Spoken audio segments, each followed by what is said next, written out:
வணக்கம் மாணவர்களே, டான் டிவியின் கல்வி சேவையில் உங்களை சந்திப்பதில் மிக்க மகிழ்ச்சி அடைகின்றேன். இன்று நான் முதலாவது தடவையாக உங்களை சந்திக்கின்றேன். அந்த வகையில் என்னை நான் அறிமுகப்படுத்திக் கொள்ள வேண்டியது என்னுடைய கடமை. என்னுடைய பெயர் தாமோதரம் பிள்ளை பாலசுப்ரமணியம். மாகாண கல்வி அமைச்சில் விஞ்ஞான பாடத்துக்குரிய உதவி கல்வி பணிப்பராக கடமையாற்றி தற்போது ஓய்வு பெற்றுள்ளேன். அந்த வகையில் இன்று உங்களுக்கு இந்த ஒளித்தோப்பு என்ற பாடத்தை ஆரம்பித்து அதனை தொடர்ச்சியாக நடத்தலாம் என நினைக்கின்றேன். அந்த வகையில் இந்த ஒளித்தோப்பு என்ற விடயத்தை எடுத்துக்கொண்டோமாயிருந்தால் முக்கியமாக ஒளித்தோப்பு ஒரு சக்தி வதிக்கும் பொறிமுறை. குறிப்பாக இந்த ஒளிசக்தி கைப்பற்றப்பட்டு இரசாயன சக்தியாக மாற்றப்படும் ஒரு உட்சேப செயல்முறையே ஒளித்தோப்பென விவரிக்கப்படும். அப்போ உங்களுக்கு ஏற்கனவே தெரிந்திருக்கும், ஒளித்தோப்பு ஒரு உட்சேப செயல்முறை, ஒரு அகப்பிறப்பு தாக்கம் என்றது நீங்கள் ஏற்கனவே அறிந்திருப்பீங்கள். முக்கியமாக இந்த ஒளித்தோப்பின் விளைவாக இந்த கார்போஹைட்ரேட்டு, கொழுப்பு, புரதம் போன்ற சேதன பதார்த்தங்கள் தொகுக்கப்படும். இந்த தொகுக்கப்பட்டு உருவாக்கப்படும் இந்த சேதன பதார்த்தங்களில் இரசாயன பிணைப்புகள் காணப்படும். அந்த இரசாயன பிணைப்புகளில் இந்த பதிக்கப்பட்ட சக்தி இரசாயன சக்தியாக சேமிக்கப்பட்டிருக்கும்.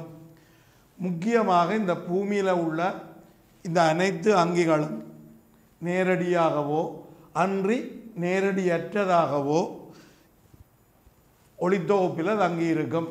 அதாவது இந்த ஒளித்தோப்பு செய்யக்கூடிய தாவரங்கள்தான் உணவு சங்கிலியின் அடியில் காணப்பட்டு இந்த உணவு சங்கிலியை ஆரம்பித்து வைக்கக்கூடியனவாக இருக்கும். அந்த வகையில் பூமியில் உள்ள அனைத்து உயிரிகளும் நேரடியாக அல்லது நேரடியற்று இந்த ஒளித்தோப்பில் தங்கியிருக்கும் எனலாம். இந்த ஒளித்தோப்பு செய்யக்கூடிய அங்கிகள் உங்களுக்கு தெரியும், ஒளி தற்போசணிகள் என குறிப்பிடப்படும். இந்த ஒளி தற்போசணிகளில் நேரடியாக தங்கியிருக்கின்ற புறப்போசணிகள் இலை உண்ணிகள் என குறிப்பிடலாம். இவை முதலாம் படி நுகரிகளாக இருக்கும்.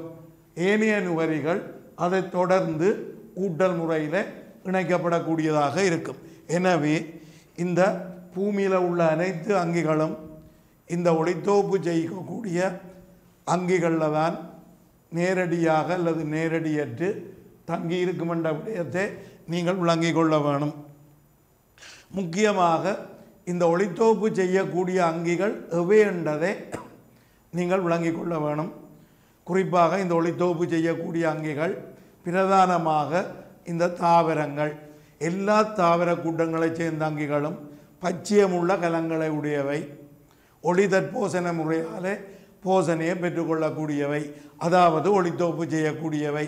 அவை மாத்திரமல்ல, சில பெக்டராக்களால் ஒளித்தோப்பு செய்ய முடியும், யூக்ளினா போன்றவற்றால் ஒளித்தோப்பு செய்ய முடியும். இந்த யூக்ளினாக்களின் போசனை சற்று வேறுபட்டது. இவை போதிய ஒளிச்செறிவுள்ள போது ஒளித்தோப்பு செய்யும், ஒளி இல்லாத போது அல்லது ஒளிச்செறிவு குறையும் போது அழுகல் வளரியாக வாழும். இவை மிக்சோமிஸ்ட், கலப்பு போசனைக்குரியவை என குறிப்பிடப்படுவது வழமை. மேலும் இந்த அல்காக்கள் என குழு குறிக்கப்படக்கூடிய இந்த புரோட்டிஸ்டுகள் ஒளித்தோப்பு செய்யக்கூடியனவாக இருக்கும். அவற்றிலும் இந்த பச்சை ஒரு மணி என்ற கலப்புன்னங்கம் அங்கே காணப்படும். அடுத்ததாக நாங்கள் முக்கியமாக இந்த ஒளித்தோப்பினுடைய உலகளாவிய முக்கியத்துவத்தை அவதானித்தோமாயிருந்தால் விளங்குதோ? உங்களுக்கு தெரியும், இந்த பூமியில் உள்ள ஏற்கனவே குறிப்பிட்டதை போன்று அனைத்து அங்கிகளும் அல்லது அனைத்து உயிர்களும் நேரடியாக அல்லது நேரடியற்று ஒளித்தொகுப்பில் தங்கியிருக்கும் என்ற விடயம் மிக முக்கியமான ஒரு விடயம். அடுத்தது, இந்த உயிரங்கிகளுக்கு, எந்த ஒரு உயிரங்கிகளுக்கும் போசனை என்றது அவசியமானது. இந்த போசனையின் போது அங்கிகள் காபனையும் சக்தியையும் சூழலில் இருந்து பெற்றுக்கொள்ளும். அந்த வகையில் இந்த உயிரங்கிகளுக்கான கார்பன் தேவையை இந்த சக்தி தேவையை ஒளித்தொகுப்பு பூர்த்தி செய்யும். அடுத்ததாக இந்த காற்றுவாழ் அங்கிகள் உங்களுக்கு தெரியும், ஆக்சிஜனை பயன்படுத்தும் அடிப்படையில் இந்த பூமியில் வாழும் அங்கிகளை நாங்கள் வகைப்படுத்தலாம். காற்றுவாளிகள், அமையத்துக்கேற்ற காற்றுவாளிகள், நுண்காற்று நாடிகள், கட்டுப்பட்ட காற்றின்றி வாளிகள். இந்த கட்டுப்பட்ட காற்றின்றி வாளிகளை பொறுத்தவரையில் இவற்றுக்கு ஆக்சிஜன் நஞ்சு, ஆக்சிஜன் உள்ளடத்தில் வாழ மாட்டுது. நுண்காற்று நாடிகள் ஆக்சிஜன் 14% விட குறைந்தால் கூட அங்கே உயிர் வாழக்கூடியவை. முக்கியமாக இந்த லாக்டோபேசிலஸ் போன்ற பாக்டீரியாக்கள் நுண்காற்று நாடிகளாக வகைப்படுத்தப்படும். முக்கியமாக இந்த காற்று வாழும் அங்கிகளுக்கான ஆக்சிஜன் தேவையை இந்த ஒளித்தொகுப்பு நிறைவு செய்யும். அடுத்தது இந்த வளிமண்டலத்துக்கு ஆக்சிஜனை சேர்க்கின்ற பிரதான வழி இந்த ஒளித்தொகுப்பு. அதே போல் ஆக்சிஜன் நீக்கப்படுகின்ற பிரதான வழி கலச்சுவாசம். அப்போ முக்கியமாக சுவாசத்தின் போது CO2வை வெளிவிடும், ஒளித்தொகுப்பின் போது CO2வை பயன்படுத்தி ஆக்சிஜனை வெளிவிடும். எனவே குறிப்பாக இந்த வளிமண்டலத்தினுடைய O2 CO2 சமநிலை இந்த ஒளித்தொகுப்பினால் பேணப்படுகிறது. இதனுடைய விளைவாக இந்த O2 CO2 சமநிலை பேணப்படுவதன் விளைவாக இந்த பச்சை வீட்டு விளைவு தவிர்க்கப்படும். இதனால் இந்த முழு உலகளாவிய வெப்பநிலை ஒரு கட்டுப்பாட்டுக்குள்ளே பேணக்கூடியதாக இருக்கின்றது. அடுத்தது இந்த ஒளித்தொகுப்பின் போது நடைபெறும் விடயத்தை நீங்கள் விளங்கிக் கொள்ள வேணும். முக்கியமாக இந்த ஒளித்தொகுப்பின் போது ஒளிசக்தியை பயன்படுத்தி விளங்குதோ நீர் உடைக்கப்படும். ஒளிசக்தியை பயன்படுத்தி நீர் உடைக்கப்படும். வேணுமென்றால் இங்கே நீங்கள் இந்த விடயத்தை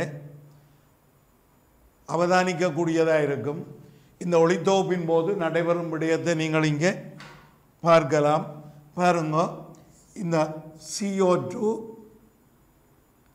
தாழ்த்தப்படுகிறது ஒளித்தொகுப்பின் போது. குறிப்பாக CO2 தாழ்த்தப்பட்டு ஒரு சேதன உணவாக மாற்றப்படும்.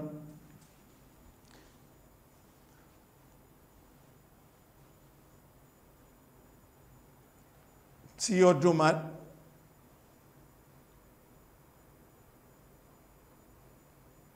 ரைட், இங்கே கவனிக்கலாம். CO2 ஒரு சேதன உணவாக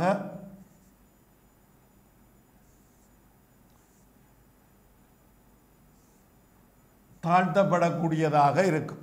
விளங்குதான்? CO2 ஒரு சேதன உணவாக தாழ்த்தப்படும். அப்படி சேதன உணவாக தாழ்த்தப்படுவதற்கு ஐதரசன் வேணும். இந்த ஐதரசன் பிரதான மூலம் நீர். ஐதரசன் பிரதான மூலம் நீர். இந்த நீர் மூலக்கூறுகள் உடைக்கப்பட வேணும். இந்த நீர் மூலக்கூறு உடைக்கப்படுறதுக்கு இந்த சூரிய ஒளியின் சக்தி பயன்படுத்தப்படும். இந்த சூரிய ஒளியின்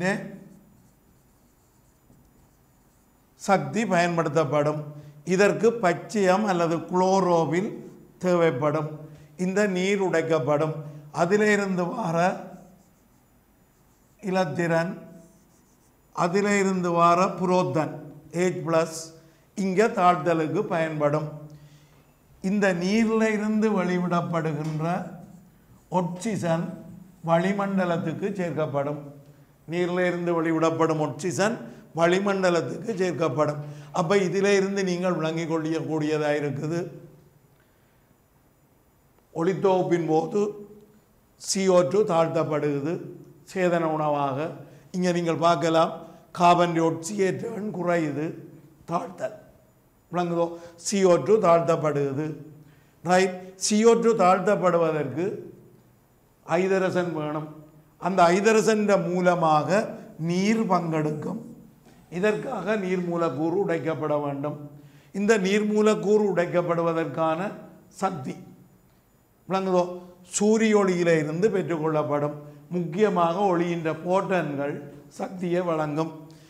அதே நேரத்தில் இதற்கு குளோரோபில்லும் தேவைப்படும். ரைட். அப்போ நீரில் உடைக்கப்படும் போது நீரின் ஒளிப்போப்பு என குறிப்பிடப்படும் வார ஆக்சிஜன் வெளிவிடப்படும் வளிமண்டலத்துக்கு. ரைட்.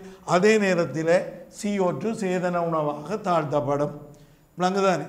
அடுத்ததாக நாங்கள் பார்க்க வேண்டிய விடயம் குறிப்பாக இந்த புரோகரியோட்டுகள்லையும் ஒளித்தோப்பு நிகழுது, யூக்கரியோட்டுகள்லையும் ஒளித்தோப்பு நிகழக்கூடியதாக இருக்குது. விளங்குதோ? இந்த யூக்கரியோட்டுகளுடைய ஒளித்தோப்பு மிக வினைத்திறனானது. அந்த வகையில் யூக்கரியோட்டுகளில் ஒளித்தொகுப்பு கண்டு ஒரு கலப்புன்னங்கம் இருக்கும். அந்த கலப்புன்னங்கம் பச்சைய உருமணி என்றது நீங்கள் அறிந்து கொள்வீர்கள். அதை விட இன்னும் ஒரு முக்கியமான விடயம் உங்களுக்கு தெரிந்திருக்க வேணும். டைவர்சிட்டியில் படிப்பீங்கள். உங்களுக்கு தெரியும், இந்த முதல்ல பூமியிலே ஒளித்தொகுப்பு, பூமியில் ஏற்பட்ட முதலாவது ஒளித்தொகுப்பில் அதை குறிப்பிடப்படுவது அன்ஆக்சிஜனிக் ஃபோட்டோசிந்தீசிஸ், ஆக்சிஜனை வெளிவிடாத ஒளித்தொகுப்பு. விளங்குதோ? அங்கே நீர் மூலக்கூறுகள் உடைக்கப்படவில்லை, பதிலாக H2S உடைக்கப்பட்டன, கந்தகம் விடப்பட்டது. கூர்ப்பின் போது முதலாவதாக ஒளித்தொகுப்பு அங்கிகள் 2.7 பில்லியன் வருடங்களுக்கு முதல் கூர்ப்படைந்தன. இந்த மாதிரியாக 2.7 பில்லியன் வருடங்களுக்கு முதல் கூர்ப்படைந்த இந்த ஒளித்தொகுப்பு அங்கிகள் சயனோபெக்ட்ராக்கள்.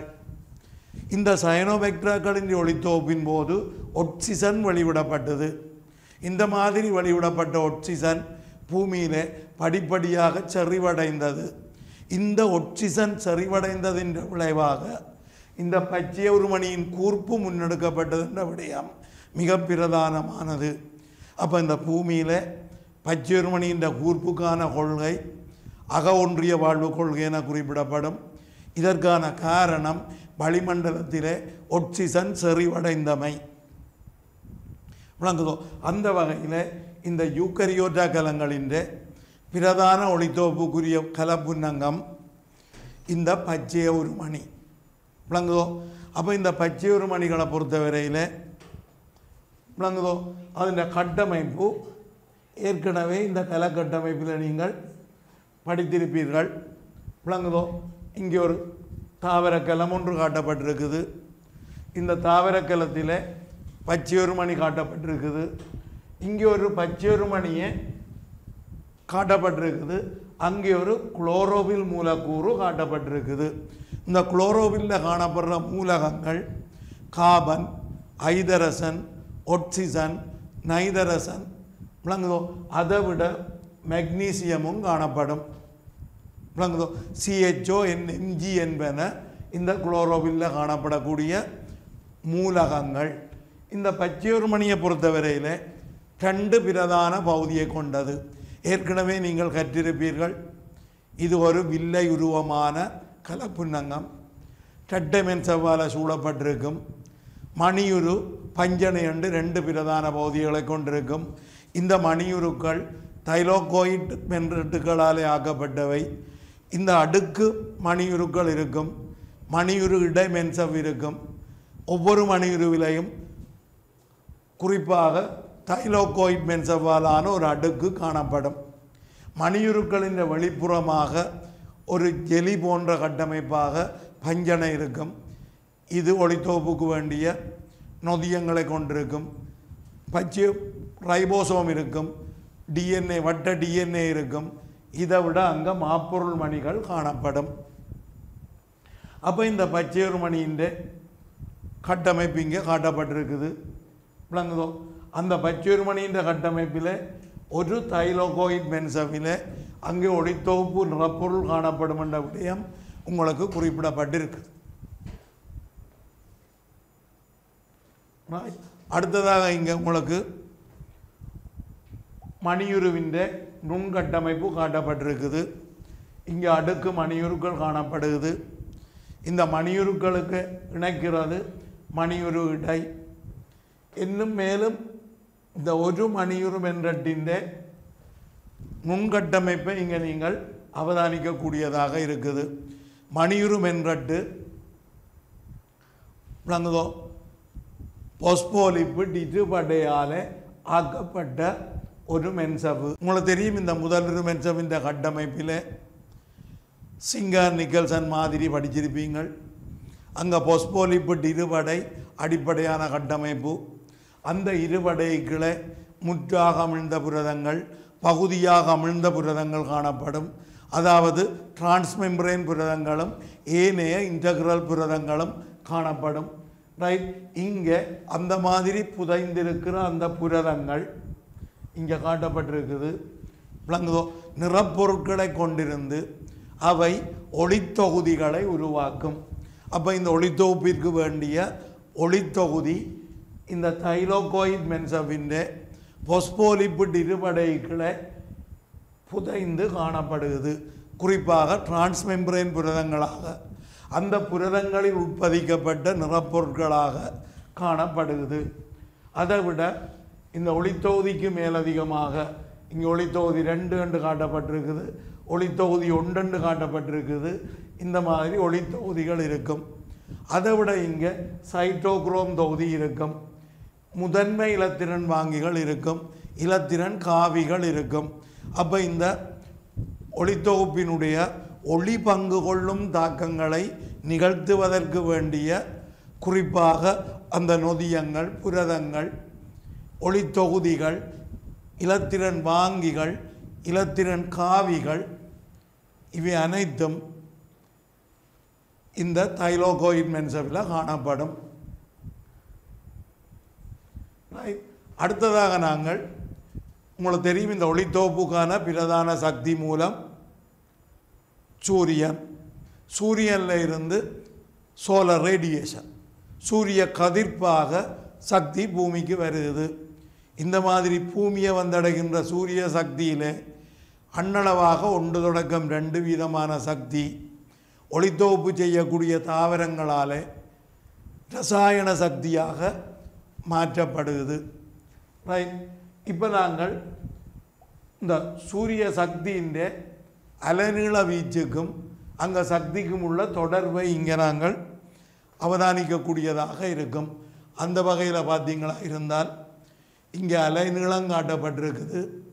இந்த அலைநீள வீச்சுக்குள்ளே குறிப்பாக 400 தொடக்கம் 800 வரையான இந்த அலைநீள வீச்சு கட்புலனாகும் ஒளியாக கருதப்படும்.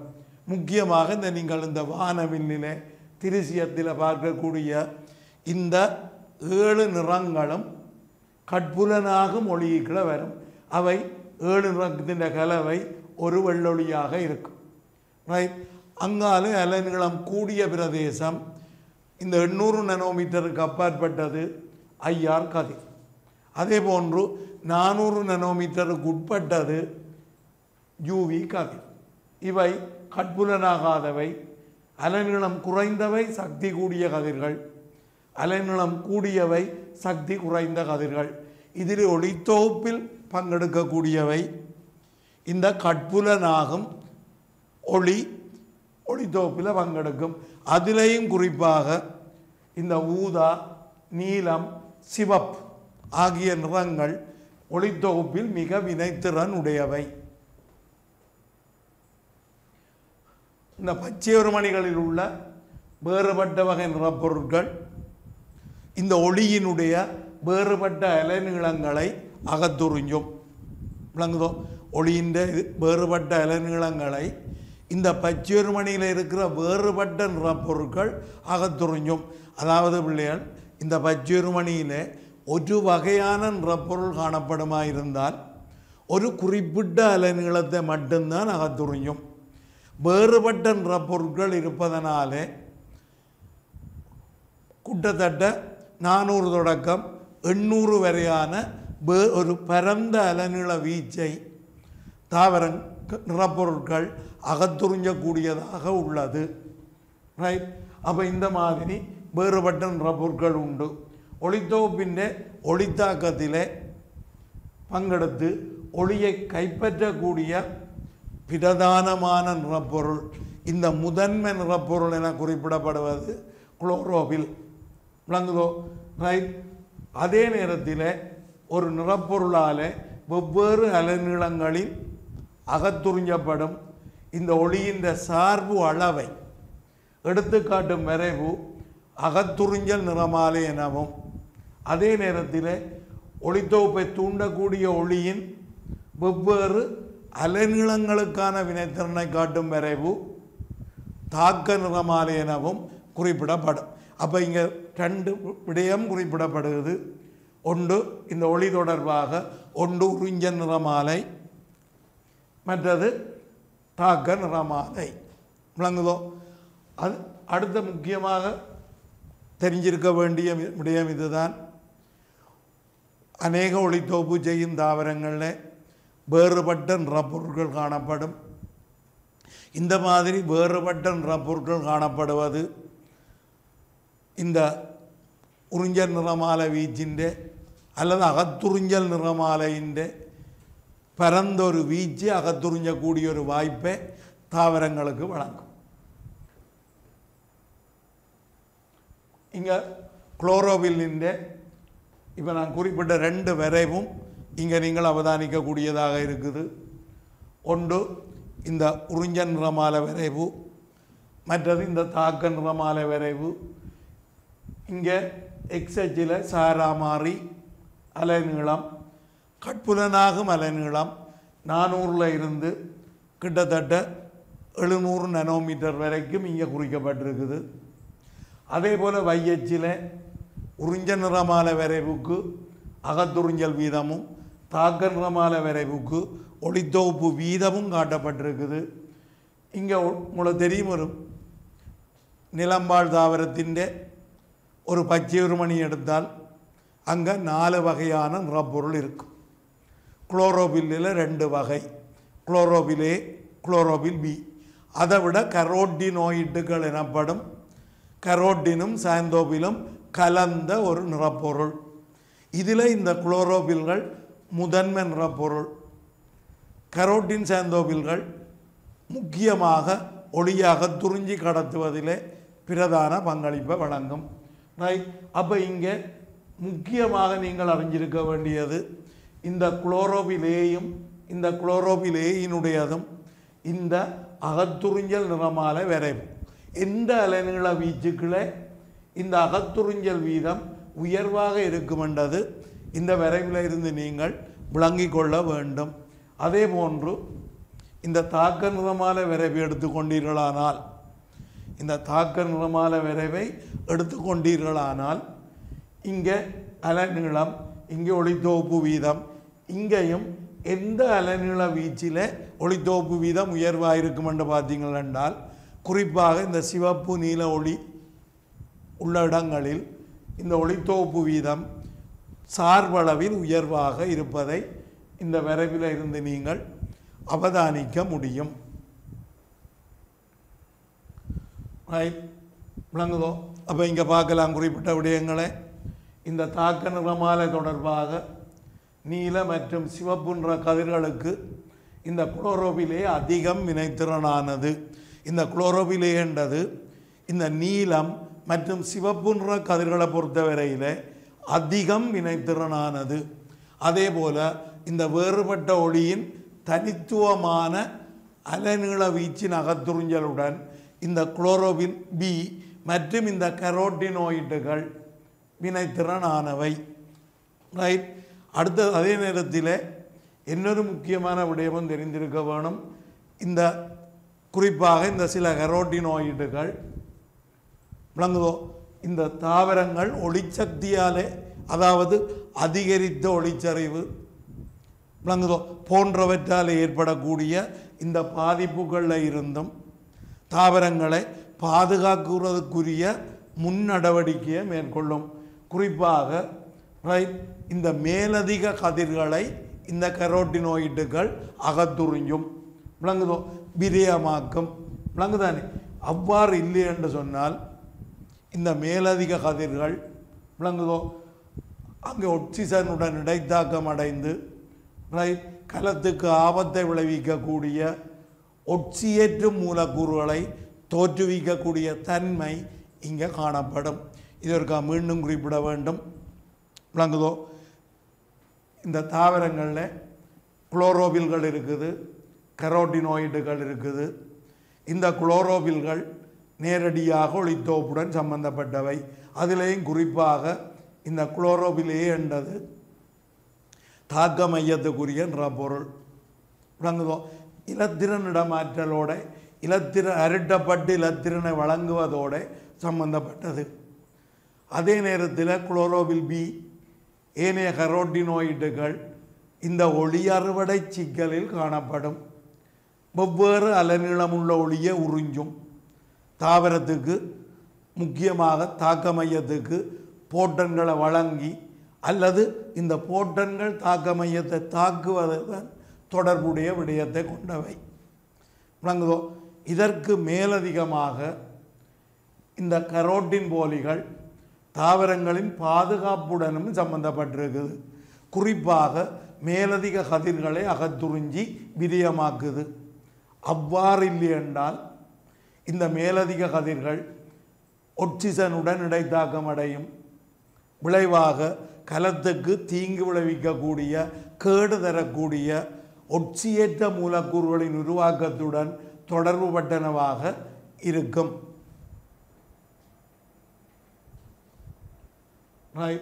அடுத்ததாக நாங்கள் இது 2 வரைவு பார்த்த நாங்கள் உறிஞ்ச நிறமாலை தாக்க நிறமாலை என்று நாங்கள் 2 விடயம் பார்த்த நாங்கள். அவற்றின் முக்கியத்துவத்தை இப்போ நாங்கள் ஒருக்கா கற்றுக்கொள்ள வேண்டி இருக்குது. இந்த உறிஞ்ச நிறமாலையின் முக்கியத்துவத்தை எடுத்துக்கொண்டவென்றால் இந்த ஒளித்தொகுப்பிலே ஒளியின் வெவ்வேறு அலைநீளங்களின் வினைத்திறனை தீர்மானிக்கிறது. உங்களுக்கு தெரியும் இந்த அலைநீளம் ஒளிக்கதிரின் நிறத்தோடு தொடர்புடையது. எனவே ஒளித்தொகுப்புடன் தொடர்புடைய நிறங்களை தீர்மானிப்பதற்கு விளங்குதான் இந்த உறிஞ்ச நிறமாலை உதவும். விளங்குதோ? உங்களுக்கு தெரியும் தாவரங்கள் பச்சை நிற கதிரை தெறிக்க செய்யும். ஒரு பகுதியை ஊடுபுக விடும். இதன் விளைவாக தாவர இலைகள் பச்சையாக தோன்றுகின்ற விடயமும் நீங்கள் அறிந்திருப்பீர்கள். விளங்குதோ? அப்போ அந்த வகையில் ஒளித்தொகுப்பில் ஒளியின் வெவ்வேறு அலைநீளங்களின் வினைத்திறனை தீர்மானிப்பதற்கு இந்த உறிஞ்ச நிறமாலை உதவும். அதே நேரத்தில் இந்த ஒளித்தொகுப்பில் பங்கு பெற்றும் நிறப்பொருட்களில் முக்கியமாக இந்த குளோரோபில்கள் கரோட்டினாய்டுகளை அறிந்து கொள்வதற்கு இந்த உறிஞ்ச நிறமாலையை வைத்து தாவரத்தின் நிறம் என்ன, தாவரத்தில் உள்ள நிறப்பொருளின் வகை என்ன என்பதை நாங்கள் குறிப்பிட முடியும். இப்போ ஏற்கனவே குறிப்பிட்ட நான் பச்சை தாவரங்கள் பச்சை நிற கதிரை அகத்துறிஞ்சுவதில்லை. அதை தெறிக்க செய்யும். கொஞ்சத்தை ஊடுபுக விடும். எனவே பச்சையாக தோன்றும். விளங்குதோ? அதே போல் பச்சையையும் நீலத்தையும் தெறிக்க செய்யுமாயிருந்தால் தாவரம் நீல பச்சையாக இருக்கும். விளங்குதோ? அதே போன்று பச்சையையும் சிவப்பையும் தெறிக்க செய்யுமாயிருந்தால் தாவரம் சிவப்பு கலந்த பச்சை நிறமானது ரொடோபைட்டுகளாக இருக்கலாம், சிவப்பல்காக்களாக இருக்கலாம். அப்போ இந்த மாதிரி தாவரத்தின் வகையை தீர்மானிக்க, நிறப்பொருட்களின் வகையை தீர்மானிக்க இந்த உறிஞ்ச நிறமாலை உதவும். விளங்குதோ? அடுத்து தெரிய வேணும் இந்த பச்சையொருமணியின் கட்டமைப்பு கலக்கட்டமைப்பு என்ற பாடத்தில் தெளிவாக கற்றிருப்பீர்கள். இந்த பச்சையொருமணியை பொறுத்தவரையில் 2 பகுதி இருக்குது. பிரதான பகுதி மணியுரு, அதன் வெளிப்புறமாக பஞ்சனை. விளங்குதோ? இந்த பஞ்சனை கல்வின் மட்டம் நடைபெறக்கூடிய குறிப்பான இடம். இந்த கல்வின் மட்டத்துக்குரிய நொதியங்கள், அதற்கு தேவையான புரதங்கள் இந்த பஞ்சனையில் காணப்படும். அதே போன்று மணியுரு ஒளித்தாக்கத்துடன் தொடர்புபட்ட இலத்திரன் இடமாற்றத்துடன் தொடர்புடையது.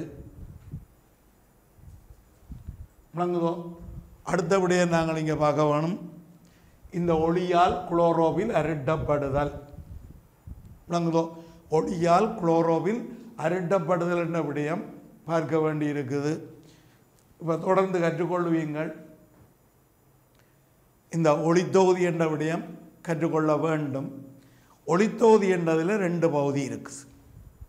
ஒன்று தாக்க மையச்சிக்கல், மற்றது ஒளி அறுவடை சிக்கல்.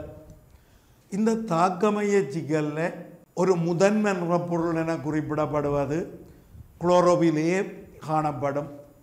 இந்த குளோரோபிலே போட்டன்கள் தாக்கும் போது அருட்டப்படக்கூடியது, அருட்டப்பட்டு ஒட்சியேற்றப்படக்கூடியது, உயர் சக்தி மட்டம் கொண்ட இலத்திரனை வெளியேற்றக்கூடியது. விளங்குதோ? உயர் சக்தி மட்டத்தோட இலத்திரனை வெளியேற்றும் வல்லமை உடையது இந்த தாக்க மையத்தின் முதன்மை என்ற பொருள்.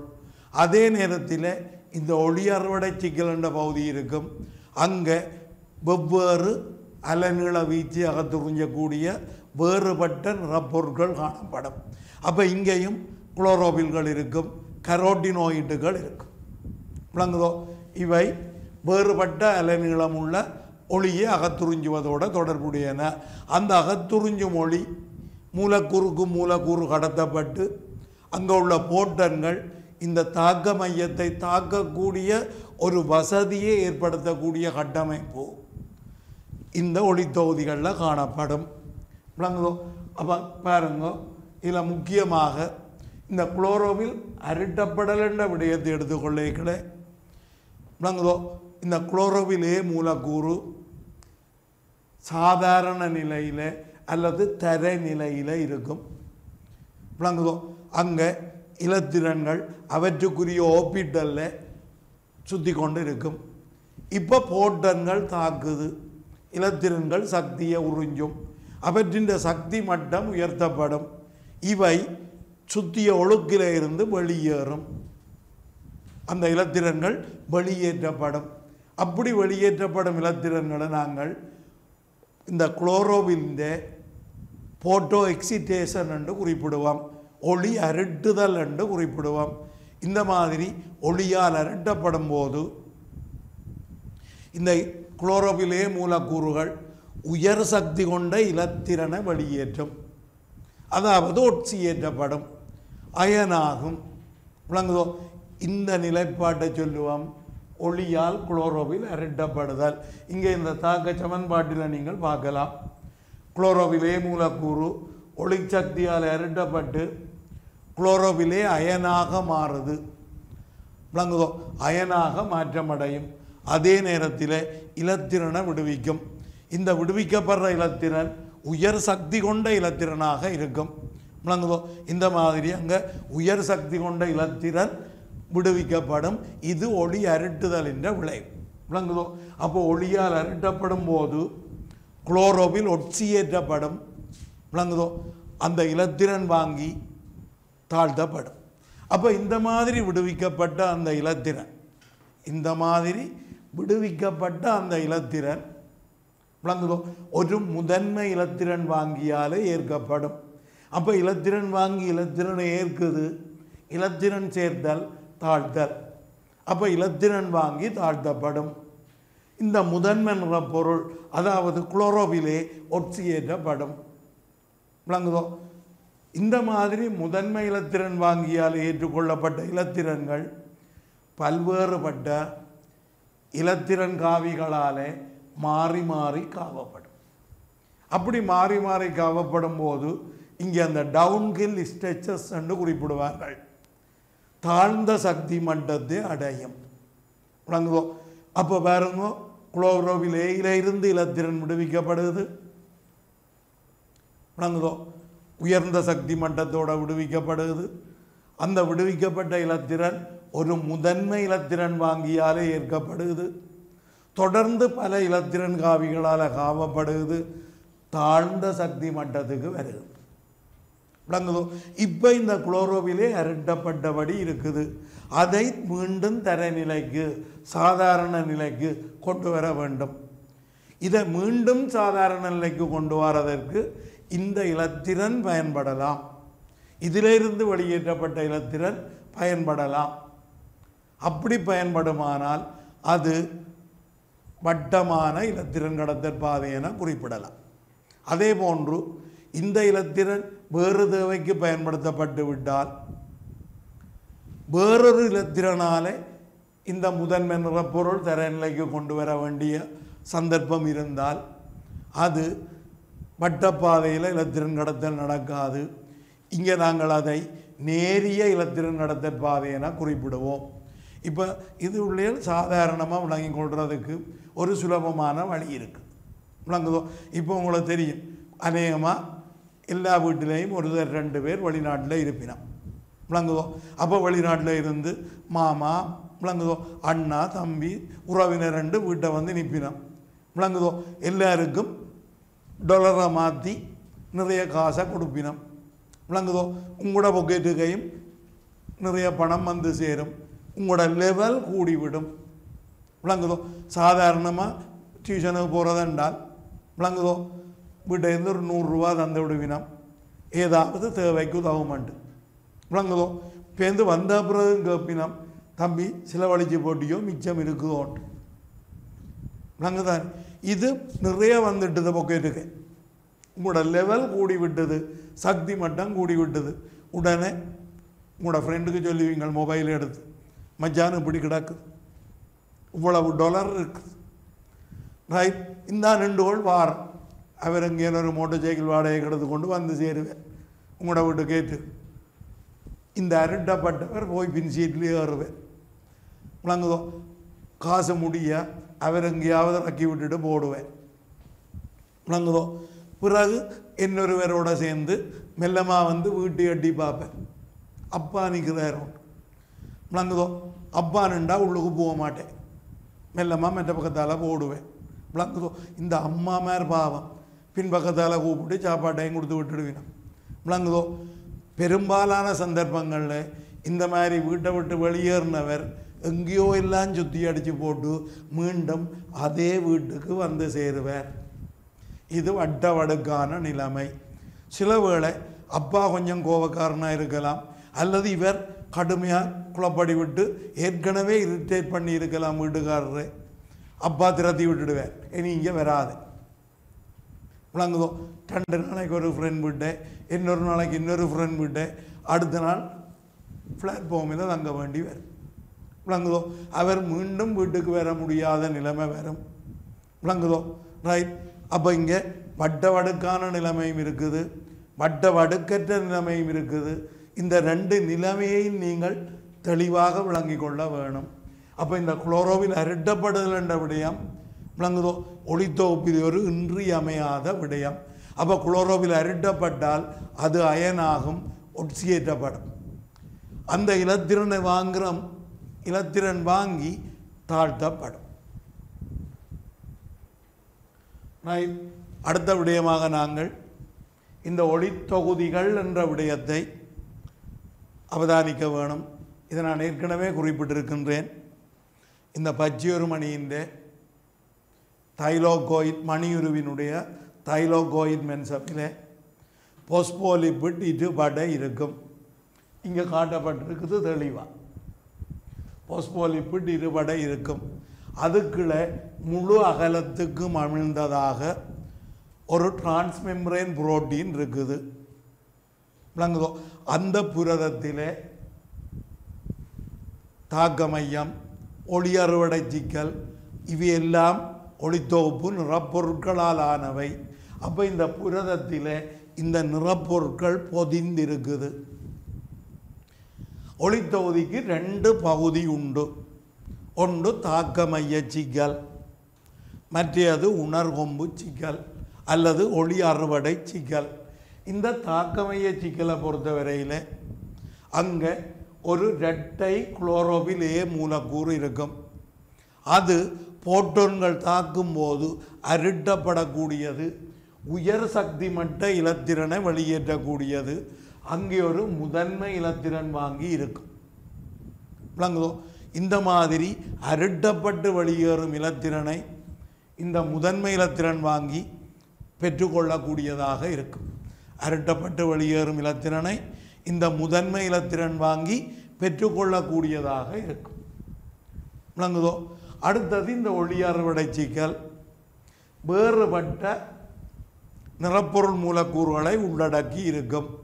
எனவே வெவ்வேறு அலைநீளமுள்ள ஒளியை அகத்துறிஞ்சும். மூலக்கூறுக்கு மூலக்கூறு அதை கடத்தும். இங்கே கடத்து பாருங்க, ஒளியில் இருக்கிற போட்டோன்கள் மூலக்கூறுக்கு மூலக்கூறு கடத்தப்பட்டு இறுதியாக இந்த தாக்க மையத்தை போட்டோன்கள் தாக்க வசதி ஏற்படுத்தும். மற்றொரு விடயமும் இதில் நீங்கள் விளங்கிக் கொள்ள வேண்டும். விளங்குதோ? இந்த தாக்க மையத்தில் இருக்கிற இந்த குளோரோபிலே அந்த முதன்மென்ற பொருள் விளங்குதோ பிரதானமாக 2 வேறுபட்ட வகை அலைநீளத்தை அகத்துறிஞ்சக்கூடியது. அதிலே ஒரு வகை 700 நானோமீட்டர் அலைநீளத்தை அகத்துறிஞ்சக்கூடிய நிறப்பொருளை கொண்டது. நிறப்பொருள் பிக்மெண்ட் என குறிப்பிடப்படும். எனவே இங்கே அந்த தாக்க மையத்தில் இருக்கிற அந்த முதன்மை நிறப்பொருளை P700 என வகை குறிக்கலாம். மற்றொரு வகை P680. P என்றது நிறப்பொருள், 680 என்றது பிரதானமாக உறிஞ்சும் அலைநீள வீச்சு. விளங்குதோ? அப்போ 2 விதமான ஒளித்தொகுதிகள். ஒன்று ஒளித்தொகுதி 1 P700 கொண்டது, ஒளித்தொகுதி 2 P680 கொண்டது. இந்த 2 ஒளித்தொகுதிக்குமான வேறுபாடு குறிப்பாக நீங்கள் அறிந்திருக்க வேண்டும். அப்போ இந்த 2 ஒளித்தொகுதிக்குமான வேறுபாடு ஒன்று அகத்துறிஞ்சும் அலைநீளம் வேறுபடும். முக்கியமாக இந்த ஒளித்தொகுதி 2உடன் விளங்குதோ இந்த ஆக்சிஜன் எவால்விங் சென்டர் என குறிப்பிடப்படும். விளங்குதோ நீர் மூலக்கூறுகளை பகுப்படைய செய்து விளங்குதோ அதை உடைத்து ஆக்சிஜனை வெளிவிடக்கூடிய ஒரு நிலையம் இந்த ஒளித்தொகுதி 1ஓட இணைக்கப்பட்டிருக்கும். விளங்குதோ அப்போ ஒளித்தொகுதி 2உடன் இணைக்கப்பட்டிருக்கும். அப்போ இந்த ஒளித்தொகுதி 2 பொறுத்தவரையில் அங்கே நீரின் ஒளித்திருப்பொழுங்கு அல்லது நீரின் ஒளிப்பிரிகை நடைபெறக்கூடிய ஒரு சந்தர்ப்பம் அங்கே இருக்கும். அப்போ இங்கே ஒளி அறுவடை சிக்கல் அகத்துறிஞ்சும் ஒளியின் போட்டோன்களுடைய ஒரு பகுதி தாக்க மையத்தை தாக்கும். அதே நேரம் மற்றொரு பகுதி இந்த நீரின் ஒளிப்பிரிகைக்கும் உதவும். அதே போன்று P700 ஒளித்தொகுதி 1 அங்கே ஒரு பிரதானமான ஒரு நொதியம் இணைக்கப்பட்டிருக்கும். விளங்குதோ NADP ப்ளஸ் ரிடக்டேஸ் என்ற நொதியம். இந்த நொதியம் இந்த NADP ப்ளஸை NADPH ஆக தாழ்த்துவதை அல்லது தாழ்த்தப்படுவதை ஊக்குவிக்கக்கூடிய நொதியமாக இருக்கும். ரைட். அப்போ இப்போ நாங்கள் இந்த ஒளித்தொகுதி என்றால் என்னென்று பார்த்த நாங்கள். ரைட். இந்த 2 வகை ஒளித்தொகுதிகள் பார்த்த நாங்கள். விளங்குதோ இப்போ நாங்கள் பிள்ளைகள் இந்த ஒளித்தொகுப்புண்ட பாடத்திலே குறிப்பாக இந்த ஒளித்தொகுப்பில் ஒளியின் அலைநீளம் சம்பந்தப்பட்ட விடயங்கள், அகத்துறிஞ்சல் மாலை தாக்க நிறமாலை சம்பந்தப்பட்ட விடயங்கள், பச்சையொரு மணி, பச்சையொரு மணியில் உள்ள நிறப்பொருட்கள், பச்சையொரு மணியின் மணியுரு, பஞ்சனை, அங்கே இருக்கிற ஒளித்தொகுதி போன்ற விடயங்களை இப்போ நாங்கள் கற்றிருக்கின்றோம். இந்த ஒளித்தொகுப்பின் தொடர்ச்சி அடுத்த வகுப்பில் நாங்கள் தொடரலாம். அதுவரைக்கும் உங்களிடமிருந்து விடைபெறுகின்றேன். நன்றி, வணக்கம்.